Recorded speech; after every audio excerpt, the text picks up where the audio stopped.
Görünən odur ki, Allahın bu məsələdə böyük bir hədəfi var. Allah bu Peyğəmbəri boş yerə göndərmir, bu imamı boş yerə göndərmir, bu qədər zülümlər, qətliyamlar, qanlar boş yerə axmır. Bunların bir məqsədi var.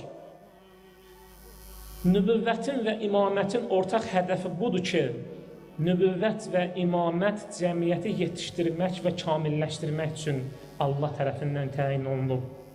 Allah Teala Quran-ı Kərimdə bir ayədə buyurur ki, həqiqətən mən möminlərə böyük bir lütuf vermişəm, möminlərə böyük bir nemət əta etmişəm.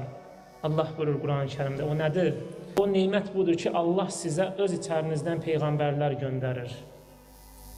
Bəs Allah bu peyğəmbəri niyə göndərir? Məqsədi nədir? O peyğəmbər sizə Allahın sözlərini danışır. O sizə Allahın sözlərini çatdırır, sizi paklayır və sizə kitabla hikməti öyrədir.